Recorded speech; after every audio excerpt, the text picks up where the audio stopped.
এই মা বাবার দিকে যদি তুমি একবার যদি রহমের দৃষ্টিতে তাকাও, আমার নবী বলেন মা বাবার দিকে একবার রহমের দৃষ্টিতে তাকানোর কারণে আমার আল্লাহ রব্বুল আলামিন তোমার আমল নামার মধ্যে একটা কবুল হজের সওয়াব দান করবেন। সুবহানাল্লাহ। সাহাবীরা প্রশ্ন করলেন, ও ইয়া রাসূলুল্লাহ, ইয়া হাবিবাল্লাহ, নবী গো, এইভাবে যদি আমরা একবার নয় দুইবার নয় 100 বার যদি তাকাই, আমার নবী বলেন, ও আমার সাহাবীরা, এইভাবে তোমরা যদি একবার নয় দুইবার নয় তিনবার নয় 100 বার যদি মায়ের দিকে রহমের দিকে দৃষ্টি দাও, আমার আল্লাহ রাব্বুল আলামিন তোমার আমলনামার মধ্যে 100টা কবুল হজের সওয়াব আমার আল্লাহ দিয়ে দিবেন। সুবহানাল্লাহ। আর এই মা বাবা যদি তোমার প্রতি অসন্তুষ্ট হয়ে যায় আর কষ্ট পেয়ে যায়, মনে রাখবা 5% মা বাবা আছে যে বলে যে তোর মতন সন্তান আমার দরকার নাই, কিন্তু দেখবা রাতের অন্ধকারে দরজা লাগাইয়া আল্লাহর দরবারে ফরিয়াদের হাত তুলিয়া বলে, আল্লাহ, আমি যে বাহিরে বলছি তোর মতো আমার সন্তানের দরকার নাই, আমি তো দিল থেকে বলি নাই, আমি তো মন থেকে বলি নাই। আল্লাহ তুমি কিন্তু তার বিরুদ্ধে অ্যাকশন নিও না, অ্যাকশন নিও না। তবে 1% মা বাবা আছে যারা বদদুয়া দিয়েই ফেলে, যখন মা বাবা অতিষ্ঠ হয়ে যায়, যখন দিয়েই ফেলে, মনে রাখবা বুলেট মিস হইতে পারে, তীর মিস হইতে পারে, ওই মা বাবার বদদুয়া তোমার জন্য মিস হইতে পারে না, ঠিক কিনা?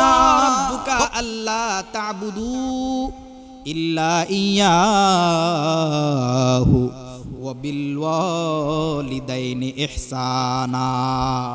তোমাদের উপর আবশ্যক করা হয়েছে আল্লাহ ছাড়া অন্য কারো ইবাদত করা যাবে না। ও বিল ওয়ালিদাইনি ইহসানা, মা বাবার সঙ্গে তোমরা ভালো ব্যবহার করবা। আল্লাহ রাব্বুল আলামিন তার আদেশের পরে মা বাবার আদেশের কথা বলেছেন, মা বাবার সঙ্গে ভালো ব্যবহারের কথা বলেছেন। ইসলামের মধ্যে সবচাইতে বড় কবিরা গুনাহ হলো আল্লাহর সঙ্গে শরীক করা, ইশরাক বিল্লাহ। ইসলামের মধ্যে সবচাইতে বড় কবিরা গুনাহের নাম হলো আল্লাহর সঙ্গে কাউকে শরীক করা। 2 নম্বরে সবচাইতে কবিরা গুনাহ হলো মা বাবার সঙ্গে অবাধ্য হওয়া, অবাধ্য আচরণ করা। এই মা বাবা এমন একটা দামি সম্পদ আল্লাহ রাব্বুল আলামিন তোমার জন্য আমার জন্য রেখেছেন। এই মা বাবাকে খেদমত করিয়া যদি দুনিয়ার মধ্যে তুমি যদি রাজামন্দি করতে পারো, মা বাবার সন্তুষ্টি যদি অর্জন করতে পারো, আমার নবী সাহাবীদেরকে জানায় দেয়, রিদর রব্বি ফি রিদল ওয়ালিদাইন, মা বাবার সন্তুষ্টিতে আল্লাহর সন্তুষ্টি, ওয়া সাখাতুর রব্বি ফি সাখাতিল ওয়ালিদাইন, মা বাবার অসন্তুষ্টিতে আল্লাহ রাব্বুল আলামিনের অসন্তুষ্টি। এই মা বাবাকে যদি তুমি সন্তুষ্ট করতে পারো আর সন্তুষ্ট রাখতে পারো, আমার আল্লাহ রাব্বুল আলামিন আরশের উপর থেকে তোমার উপর সন্তুষ্ট হয়ে যাবে, সন্তুষ্ট হয়ে যাবে। আর এই মা বাবা যদি তোমার প্রতি যদি অসন্তুষ্ট হয়ে যায়, আরশের উপর থেকে আমার আল্লাহ রব্বুল আলামিন তোমার প্রতি অসন্তুষ্ট হয়ে যাবে। সুতরাং আমি বুঝাইতে চাচ্ছি, আল্লাহর সন্তুষ্টি পাইবা না যদি মা বাবা তোমার প্রতি অসন্তুষ্ট থাকে। মা বাবাকে অসন্তুষ্ট রাখিয়া আল্লাহ তার রাসূলের সন্তুষ্টি অর্জন করা সম্ভব না। এই জন্য আমার নবী সাল্লাল্লাহু আলাইহি ওয়াসাল্লাম অন্যত্র হাদিসের মধ্যে বলেন, হুমা জান্নাতুকা ওয়া নারুকা, এই মা বাবাই তোমার জান্নাত, এই মা বাবাই তোমার জাহান্নাম, এই মা বাবাই তোমার হজ। এখন বলতে পারেন কেমনে? আমার নবী সাল্লাল্লাহু আলাইহি ওয়াসাল্লাম সাহাবীদেরকে বলেন, ও আমার সাহাবীরা শুনো, তোমাদের মধ্যে কেউ যদি তোমাদের মা অথবা বাবাকে বার্ধক্য অবস্থায় যদি পাও, বৃদ্ধ অবস্থায় পেয়ে যাও, ওই মা বাবাকে খেদমত করিয়া করিয়া যদি কেউ জান্নাত কনফার্ম করতে না পারে, জান্নাতকে নিশ্চিত না করতে পারে, তার মতন হতভাগা হতছাড়া, তার মতো হত দরিদ্র আর কেউ হইতে পারে না, তার মতো হতভাগা কেউ হইতে পারে না। আমার ওই উম্মত, আমার ওই ব্যক্তি ধ্বংস হোক যেই ব্যক্তি তার মা বাবাকে বৃদ্ধ অবস্থায় পাইল, কিন্তু দুনিয়ার মধ্যে মা বাবার খেদমত করিয়া করিয়া মায়ের সন্তুষ্টি, বাবার সন্তুষ্টি অর্জন করতে পারল না, জান্নাত নিশ্চিত করতে পারল না, তার মতো হতভাগা হতছাড়া আল্লাহর জমিনে কেউ নাই। এই জন্য আমার যুবক, এই জন্য আমার কাইতলার বাবারা, যারা আমার মাইকের আওয়াজ শুনতেছেন, আমি দ্ব্যর্থহীন কণ্ঠে আপনাদেরকে বলতে চাই, জীবনে যদি জিরো থেকে হিরো হইতে চাও, জীবন যদি তোমার উন্নত শিখরে নিতে চাও, তাহলে মনে রাখবা, জিরো থেকে হিরো যদি হইতে চাও, মায়ের দোয়া, মা বাবার দোয়া ছাড়া এইটা খুবই সহজ একটা পন্থা, সহজ একটা পথ। এই জন্য বাবারা, বন্ধুরা, আমি শুরুতেই বলেছিলাম, এই মা বাবাই হলো তোমার জান্নাত, এই মা বাবাই হলো তোমার জাহান্নাম। মা বাবা যদি তোমার প্রতি সন্তুষ্ট হয়ে যায়, আমার আল্লাহ আরশের উপর থেকে সন্তুষ্ট হয়ে যাবে। ওয়াইস আল কারানি, যেই ওয়াইস আল কারানি নবীর যুগ পেয়েছিল, নবীকেও পেয়েছিল, কিন্তু নবীকে দেখার সৌভাগ্য অর্জন করতে পারে নাই। তার ঘরের মধ্যে বৃদ্ধ মা ছিল। অনেক লম্বা চড়া ঘটনা, মূল কথাটা আমি আপনাদেরকে বলতেছি।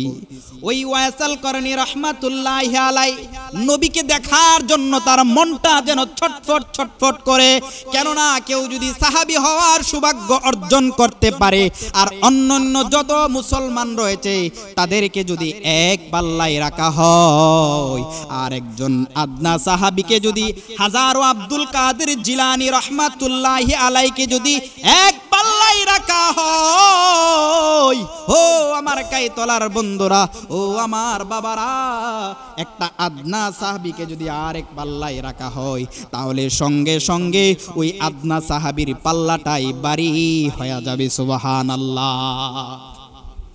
ওই ওয়াইস আল কারানি রাহমাতুল্লাহি আলাইহি তিনি একজন তাবী ছিলেন। নবীকে দেখার সৌভাগ্য থাকার পরেও নবীকে দেখতে পারে নাই। কেন পারে নাই জানুনি? নবীকে কেন দেখতে পারে নাই? ঘরের মধ্যে একজন বৃদ্ধা মা ছিল। ওই বৃদ্ধা মা থাকার কারণে নবীকে দেখার সৌভাগ্য হয় নাই। এই জন্য আমার নবীর কাছে চিঠি পাঠাইলেন, ও ইয়া রাসূলুল্লাহ, ইয়া হাবিবাল্লাহ, নবী গো, আপনাকে আমি এক নজর দেখতে চাই, মনটা ছটফট করে, আমার ঘরের মধ্যে বৃদ্ধ মা আছে, এই জন্য আপনার খেদমতে আসতে পারি নাই, আপনার খেদমতে আসলে ব্যাঘাত ঘটতে পারে। আমার নবী বলেন, ও ওয়াইস আল কারানি, আমার খেদমতে আসার দরকার নাই, যাও যাও, তুমি তোমার মায়ের খেদমতেই থেকে যাও, তাহলে তুমি এর চাইতে আরো বেশি সওয়াব পেয়ে যাবা। সুবহানাল্লাহ। নবীর দিদারে নবী বলেছেন যে আমার দিদারের দরকার নাই, তুমি তোমার মায়ের দিদারেই থাকো, মায়ের খেদমতেই নিয়োজিত থাকো। সুবহানাল্লাহ, কত বড় কথা! সাহাবী হওয়ার মর্যাদা লাভ করতে পারে নাই। এই জন্য বাবারা, এক সাহাবী আমার নবীকে আয়েশা জিজ্ঞাসা করলেন, ও ইয়া রাসূলুল্লাহ, ইয়া হাবিবাল্লাহ, নবী গো, আইয়ুল আমালি আহাব্বু ইলাল্লাহ, আল্লাহর নিকট সবচাইতে প্রিয় আমল, সবচাইতে প্রিয় আমল কোনটা? আমার নবী বললেন, এক নম্বরে আসসালাতু আলা ওয়াক্তিহা, যথা সময়ে নামাজ আদায় করা। আমার নবীকে আবার জিজ্ঞাসা করলেন, ক্বালা মান আইয়ু, তারপরে কোনটা? আমার নবী বললেন যে বিররুল ওয়ালিদাইন, মা বাবার খেদমত, মা বাবার সঙ্গে ভালো ব্যবহার। তারপরে সাহাবী জিজ্ঞাসা করলেন, তারপরে কি? আমার নবী বলেন, আল জিহাদু ফি সাবিলিল্লাহ, আল্লাহর রাস্তায় জিহাদ করা। জিহাদটাকে মা বাবার পরে দিয়েছেন। আর আল্লাহর রাস্তায় শহীদ হওয়ার মর্যাদা ফজিলত কেমন জানুনি? আল্লাহর রাস্তায় কেউ যদি শহীদ হয়ে যায়, শাহাদাত বরণ করে, আমার আল্লাহ রব্বুল আলামিন ওই বান্দাকে সদ্য ভূমিষ্ঠ সন্তানের মতো, শিশুর মতো পবিত্র বানায়া দিবে। সুবহানাল্লাহ। একজন বান্দায় আছে, এক কোয়ালিটির বান্দায় আছে যারা জান্নাতে যাওয়ার পরেও আবার দুনিয়াতে আসতে চাইবে। তারা কারা জানেন? যারা দুনিয়ার মধ্যে শাহাদাত বরণ করেছে, শহীদ হয়েছে, তারা আবার দুনিয়ার মধ্যে আসতে চায়, আবার শহীদ হতে চায়, আবার দুনিয়ার মধ্যে আসতে চায়, আবার শাহাদাত বরণ করতে চায়, শহীদ হতে চায়, কিন্তু দ্বিতীয়বার তো আর তাদেরকে দুনিয়াতে আসার সুযোগ নাই। কিন্তু আল্লাহ রাব্বুল আলামিন শাহাদাতের মর্যাদা, এত দামি একটা জিনিস আল্লাহর রাস্তায় জিহাদ করার চাইতে মা বাবার খেদমত করা আল্লাহ রাব্বুল আলামিন আদেশ দিয়েছেন, আল্লাহর নবী আদেশ দিয়েছেন। এই জন্য বাবারা, বন্ধুরা, শুনে রাখো, শুনে রাখো, মানুষ আল্লাহর রাস্তায় জিহাদ করলে, শহীদ হইলে, মৃত্যুবরণ করলে তাকে শহীদ বলা হয়, শাহাদাতের মর্যাদা লাভ করে। আর যুদ্ধক্ষেত্র থেকে বিজয়ের ঝান্ডা নিয়ে যখন বাড়িতে চলে আসে তাকে বলা হয় গাজী। শহীদ হলে, নিহত হলে তাকে শহীদ বলা হয়, আল্লাহর রাস্তায় নিহত হলে শহীদ। কিন্তু বিজয় নিয়ে আসলে, বিজয়ের পতাকা বাড়িতে নিয়ে আসলে তাকে বলা হয় গাজী। কিন্তু দেখা গেছে আমার নবী বলেন, কোন মা যদি সন্তান প্রসবের পরে, কোন সন্তান প্রসবের পর যদি মারা যায়, আমার আল্লাহ রাব্বুল আলামিন ওই মাকে শাহাদাতের মর্যাদা দিয়ে দিবেন। সুবহানাল্লাহ। আর যদি কোনোভাবে যদি জীবন বেঁচে যায়, তাহলে আল্লাহ রাব্বুল আলামিন তাকে গাজী হিসেবে আখ্যায়িত করেছেন। সুবহানাল্লাহ। গাজী হিসেবে তার গাজীর খাতায় তার নাম চলে যাবে। এই জন্য এই মা বাবার এই সন্তান প্রসব করা এটা একটা জীবন যুদ্ধের একটা বিষয়, জীবন যুদ্ধের একটা বিষয়, এটাও একটা যুদ্ধক্ষেত্র। এই জন্য আল্লাহ রাব্বুল আলামিন বলেন, ওয়াসাইনাল ইনসানা বিওয়ালিদাইহি হামালাতহু উম্মুহু ওয়াহানান আলা ওয়াহনিন। আল্লাহ রাব্বুল আলামিন বলেন, কত কষ্টের পর কষ্ট করে তোমাকে দুনিয়ার মধ্যে মা তোমাকে জন্ম প্রসব করেছেন, কষ্টের পর কষ্ট করে করে ওই মা তোমাকে দুনিয়ার মুখ দেখাইছে। এই জন্য আল্লাহ রাব্বুল আলামিন মা বাবার খেদমত করা জোর নির্দেশ দিয়েছেন। সুবহানাল্লাহ। অন্যত হাদিসের মধ্যে আমার নবী সাল্লাল্লাহু আলাইহি ওয়াসাল্লাম বলেন, মান আহাক্কুন নাসি বিহুসনি সাহাবাতি ইয়া রাসূলুল্লাহ, ইয়া হাবিবাল্লাহ। নবী গো, আমারে আপনি বলেন না, আমি কার বেশি আনুগত্য করব, কার সঙ্গে বেশি সদাচরণের কে বেশি হকদার? আমার নবী বলেন, ক্বালা উম্মুকা, তোমার মায়ের সঙ্গেই বেশি সদাচরণ করবা, তোমার মাকেই বেশি আনুগত্য করবা। মায়ের মর্যাদাকে আমার নবী সাল্লাল্লাহু আলাইহি ওয়াসাল্লাম তিনবারের কথা বলেছেন।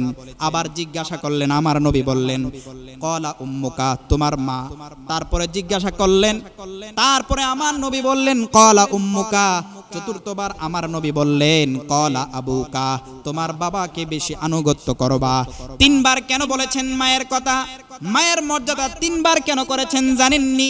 মুহাদ্দিসিনে কেরামগণ বলেন, তিনটা রহস্য উদ্ঘাটন করেছেন। এই তিনটা মর্যাদা মায়েকে কেন দেওয়া হয়েছে, এই তিনটা রহস্য মুহাদ্দিসিনে কেরামগণ বের করেছেন। এক নম্বরে হলো, ওই মা তোমাকে গর্ভের মধ্যে লালন করেছেন, ওই মা তোমাকে গর্ভের মধ্যে লালন করেছেন, এই হলো একটা কষ্ট। 10 মাস 10 দিন তোমাকে গর্ভের মধ্যে লালন পালন করেছেন। ওই গর্ভের মধ্যে থাকিয়া বান্দা, তোমার মাকে তুমি কষ্ট দিলা, তোমার মাকে তুমি কত যন্ত্রণা দিলা, তোমার মাকে তুমি কত কষ্ট দিলা। মুহাদ্দিসিনে কেরামগণ বলেন, 2 নম্বরে হলো, এই মা তোমাকে প্রসব বেদনার সময় অনেক কষ্ট সহ্য করেছে, অনেক কষ্ট সহ্য করেছে। 3 নম্বরে 2টা বৎসর যাবত তোমার মা তোমাকে দুগ্ধ পান করিয়েছে। মুহাদ্দিসিনে কেরামগণ বলেন, এই 3টা কষ্ট মা সহ্য করেছে। এই 3টা কষ্ট মা সহ্য করার কারণে মায়ের 3টা মর্যাদা বাড়ায়া দিয়েছে। সুবহানাল্লাহ। চিকিৎসা বিজ্ঞান বলেন যে একটা সুস্থ সবল মানুষ, একটা সুস্থ সবল মানুষ 45 ইউনিট ব্যথা সহ্য করতে পারে, 45 ইউনিট ব্যথা সহ্য করতে পারে। কিন্তু সন্তান যখন প্রসব হয় 45 ইউনিট না, 57 থেকে 60 ইউনিট ব্যথা, এর চাইতে বেশি ব্যথা মা সহ্য করে। একটা সুস্থ মানুষ যদি অ্যাক্সিডেন্ট করে যদি 20টা হাড় তার ভেঙে যায়, ওই 20টা হাড় ভাঙলে যে কষ্ট, এর চাইতে বেশি কষ্ট ওই গর্ভধারণের সময় মা সহ্য করে, অথচ ৪৫ ইউনিটের বেশি কেউ যদি ব্যথা সহ্য করে হয়তো সে বেহুশ হয়ে যাবে, হয়তো সে মারা যাবে। এই জন্য বাবারা, বন্ধুরা, এই জন্য যেই মায়েরা সন্তান প্রসব করতে গিয়ে মারা যাবে তাদেরকে আল্লাহর নবী শহীদ বলেছেন, আর যারা বেঁচে যাবে তাদেরকে গাজী হিসেবে আখ্যায়িত করা হয়েছে। সুবহানাল্লাহ। অন্যত্র হাদিসের মধ্যে আমার নবী সাল্লাল্লাহু আলাইহি ওয়াসাল্লাম বলেন, সালাসু দাওয়াতিন মুস্তাজাবাত লা শাক্কা ফিহিন্না। 3 ব্যক্তির দোয়া কখনোই মিস হয় না, মিস হবে না। 1 নম্বরে হলো দাওয়াতুল মাজলুম, মজলুমের বদদুয়া। মজলুমের বদদুয়ার আর আল্লাহর সঙ্গে কোনো পর্দা থাকে না, কারণ মজলুম যখন বদদুয়া করে, মজলুম ব্যক্তি যখন বদদুয়া করে সঙ্গে সঙ্গে আল্লাহর দরবারে কবুল হয়ে যায়। তারপরে আমার নবী বলেন ওয়া দাওয়াতুল মুসাফির, মুসাফির ব্যক্তি যখন দোয়া করে ওই মুসাফির ব্যক্তির দোয়া আল্লাহ রাব্বুল আলামিন সঙ্গে সঙ্গে কবুল করে নেই। সুবহানাল্লাহ। 3 নম্বরে আল্লাহর নবী বলেন ওয়া দাওয়াতুল ওয়ালিদ আলা ওয়ালাদিহি, সন্তান যখন মায়ের জন্য, মা বাবার জন্য দোয়া করবে আর মা বাবা যখন সন্তানের জন্য দোয়া করবে, ওই দোয়া কোনোদিন মিস হইতে পারে না, ওই দোয়া কোনোদিন মিস হইতে পারে না। এই জন্য বাবাজিরা, বন্ধুরা, একটা আদর্শবান সন্তান, নেককার সন্তান যদি দুনিয়ার মধ্যে রেখে যাইতে পারো, সবাই মনোযোগ দিয়ে শুনেন, একটা আদর্শবান সন্তান, নেককার সন্তান যদি দুনিয়ার মধ্যে রেখে যাইতে পারো, তোমার কবরের পাশ দিয়া যখন ওই সন্তান যাইবে, গান গাইবে না, ডিজে গান গাইবে না, ওই সন্তান তোমার কবরের পাশ দিয়া যাওয়ার সময় তোমার জন্য দোয়া করবে। সুবহানাল্লাহ। এই জন্য একটা সন্তানকে আদর্শবান সন্তান বানান, নেককার সন্তান বানান, যে সন্তানটা আপনার জন্য মৃত্যুর পর দোয়া করবে, মৃত্যুর পর দোয়া করবে। এই জন্য বাবাকে তোমরা, ওই বাবাকে, ওই মাকে তোমরা বৃদ্ধ বলে, বুড়া বলে, বুন্নি বলে ডাক দিও না। কেননা ওই মা বাবা যখন সন্তানের জন্য বদদুয়া করে, ওই বদদুয়া আর আটকায়া থাকতে পারে না, বুলেট মিস হয়ে যাইতে পারে, ওই বদদুয়া কোনোদিন মিস হইতে পারে না। মায়ের দোয়াও যেরকম ভাবে অ্যাকশন, ডাইরেক্ট অ্যাকশন, মায়ের বদদুয়াতে এরকম ভাবে ডাইরেক্ট অ্যাকশন হয়ে যায়, রিঅ্যাকশন হয়ে যায়। এই রকম ভাবে হযরতে জুরাইজ রাহমাতুল্লাহি আলাইহি, ওই জুরাইজ রাহমাতুল্লাহি আলাইহি জবরদস্ত জগৎ বিখ্যাত একজন আল্লাহর ওলি ছিলেন। ওই জুরাইজ রাহমাতুল্লাহি আলাইহি পাহাড়ের চূড়ার মধ্যে ইবাদত বন্দেগীতে লিপ্ত থাকতো, ইবাদত বন্দি করত। ওই সময় হঠাৎ একদিন তার মা তার ওই গির্জার মধ্যে, ওই ইবাদতগাহের মধ্যে আসলো। ওই ইবাদতগাহের মধ্যে আসার পরে দরজার মধ্যে নক করলো। দরজার মধ্যে নক করার পরে, জুরাইজ, আমি তোমার আম্মু বলতেছি, দরজা খুলো। জুরাইজ নামাজরত অবস্থায় আছে। জুরাইজ একদিক দিয়া চিন্তা করে, কথা মনোযোগ দিয়া শুনেন। জুরাইজ ডাক দিয়া বলতেছেন, মনে মনে বলতেছেন যে আমি তো এক নামাজের মধ্যে আছি, অন্য দিক দিয়ে আমার মা আমাকে ডাকতেছে, আমি কি নামাজই চালায়া যাব নাকি মায়ের ডাকে সাড়া দিব? এই জুরাইজ চিন্তার মধ্যে পড়ে গেল। এই চিন্তা করে করে তিনি চিন্তা করলেন নামাজটাই চালায়া যায়। জুরাইজ ছিলেন একজন আবেদ, আল্লাহর ওলি, কিন্তু আলেম ছিলেন না। যদি আলেম হইতেন মার ডাকে সাড়া দিত আগে, ওই নামাজ বাদ দিয়ে মায়ের ডাকে আগে সাড়া দিত। কেননা মা যখন ডাকবে, নফল নামাজ যদি পড়েন, ওই নামাজ ছেড়ে যদি মনে করেন যে বিপদের আশঙ্কা রয়েছে, নামাজ কয়েকটা জায়গার মধ্যে ছাড়া জায়েজ আছে। আপনি দেখতেছেন যে একটা মানুষ আগুনের মধ্যে পড়ে যাইতেছে, একটা ছোট্ট বাচ্চা পুকুরের মধ্যে পড়ে যাইতেছে, এমন অবস্থা যদি আপনি দেখতে পান, আর এখন বলতে পারেন যে আমরা তো নামাজ পড়তেছি, তাহলে কোন দিক দিয়া বাচ্চা পড়লো, কোন দিক দিয়া সন্তান পড়লো, কে পড়লো, এটা কি আমরা দেখি নাকি? কিন্তু আমরা কিন্তু শেষ জামানার মুসল্লি, শেষ জামানার উম্মত। ওই তখনকার জামানার উম্মত ছিল এমন, পায়ের মধ্যে তীর ঢুকছে, তীর টান দিয়ে খুলে ফেলছে, শরীরের থেকে গোশত সহকারে খুলে এসে পড়ছে, কিন্তু টের পাই নাই। কিন্তু আমরা মশা কামড় দিলে আমাদের উশ থাকে না, কথা কোন ঠিক কি না? মশা কামড় দিলে এক থাপ্পড় দিয়ে আমার মসজিদ গরম করে ফেলি, ঠিক কি না? এই জন্য আপনি কোন কোন অবস্থায় নামাজ ছাড়তে পারবেন এটাও আপনাকে জানতে হবে। মা বাবা যদি আপনাকে ডাকে, নফল নামাজ যদি হয়, বিপদের আশঙ্কা যদি হয়, বদদুয়া না পাওয়ার আশঙ্কা যদি হয়, তাহলে ওই নামাজ ছাড়তে পারবেন। সন্তান যদি পুকুরে পড়ে যাইতেছে দেখতেছেন, অথবা চিৎকার করতেছে, আগুনে পড়ছে, হ্যাঁ আগুনের চুলার মধ্যে হাত ঢুকাই দিছে, লাল লাল দেখতেছে, আর গিয়ে হাত ঢুকাই দিছে আর চিৎকার করতেছে, তখন আপনাকে নামাজ ছাইরা হলেও সন্তানকে বাঁচাইতে হবে। ওই জুরাইজ রহমাতুল্লাহি আলাই জবরদস্ত একজন আল্লাহর ওলি ছিলেন। মা আসছে ওই পাহাড়ের চূড়ায় ইবাদত গাহের মধ্যে, যেখানে জুরাইজ ইবাদত করত। আয়েশা ডাক দিল, জুরাইজ আমি তোমার মা বলতেছি। জুরাইজ নামাজ পড়তেছে, নামাজ চালায়া যাব নাকি মার ডাকে সাড়া দিব? ওই দিক দিয়া জুরাইজ নামাজই চালায়া গেল, মার ডাকে সাড়া দিল না। আরেকদিন আসলো, আসার পরে জুরাইজকে ডাকলো, জুরাইজ কোনো ডাকে সাড়া দিল না, নামাজরত অবস্থায় ছিল।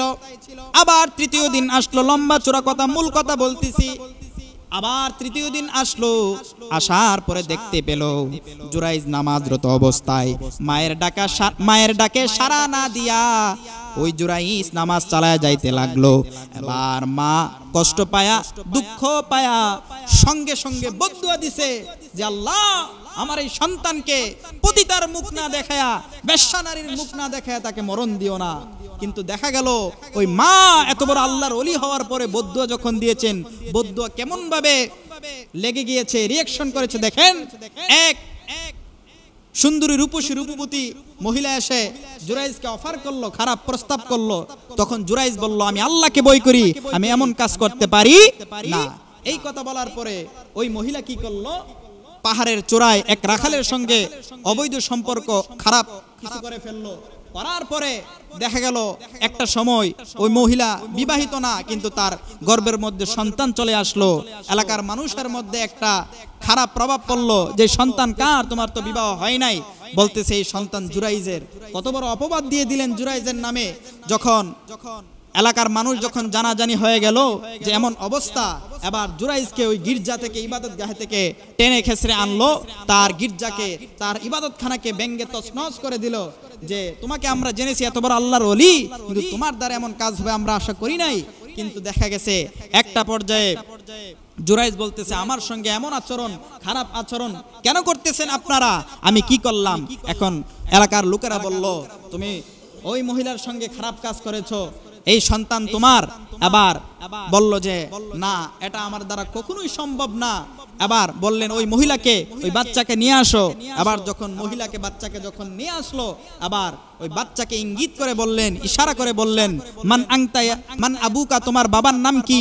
এই কথা যখন বলল, ওই বাচ্চা জবান, আল্লাহ রাব্বুল আলামিন বাচ্চার জবান থেকে মুখ ফুটায় দিলেন, আওয়াজ ফুটায় দিলেন। আর ওই বাচ্চা বলল, এইটা আমার বাবা হচ্ছে ইনি নাই, আমার বাবা হচ্ছে ওই যে রাখাল, ওই দিক দিয়ে ওই চিপার মধ্যে লুকায়িত আছে, ওই রাখাল হচ্ছে আমার বাবা। আল্লাহু আকবার।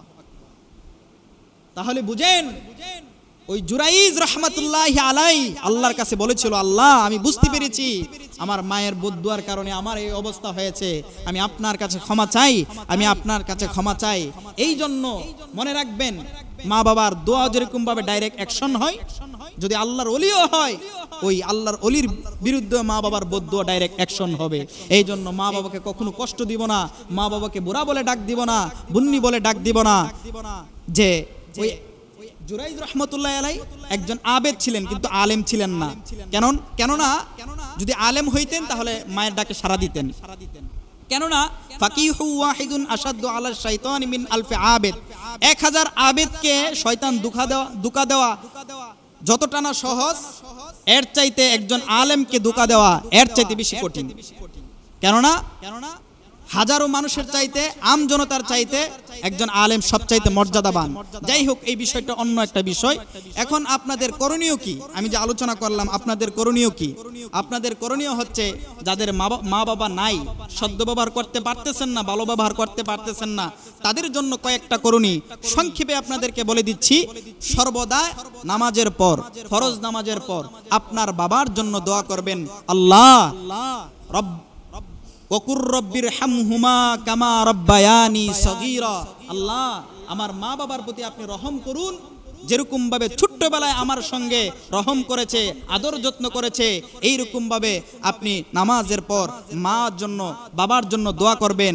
আরো করণীয় রয়েছে, আপনি মা বাবার জন্য দান খায়রাত করবেন, তাহলে ওই মা বাবার কবরে ওই সওয়াবটা পেয়ে যাবে।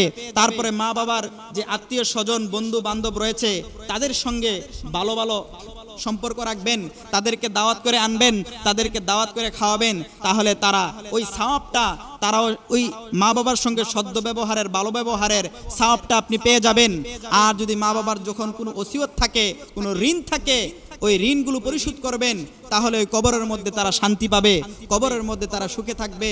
আর যদি কোনো বান্দার হক মেরে যদি মা বাবা যদি কবরে যায়, তাহলে মনে রাখবেন, ওই মা বাবাকে আপনি জিয়াফত করেন আর যাই কিছুই করেন, ওই মা বাবা ওই হক মারার কারণে তার কষ্ট কবরের মধ্যে লেগেই যাবে। আগে আপনার মা বাবার যে হক নষ্ট করেছে, মানুষের হক জুর জুলুম করে নষ্ট করেছে, ওইগুলাকে আপনারা ফিরায় দেন, ঋণ পরিশোধ করেন, তারপরে মায়ের জন্য দোয়া করেন, জিয়াফত করেন, সবকিছু করেন, কোনো সমস্যা নাই। মা বাবা তার কবরের মধ্যে সওয়াব পেয়ে যাবে। আল্লাহ রাব্বুল আলামিন আমাদেরকে মা বাবার খেদমত বুঝার, আমল করার তৌফিক দান করুক।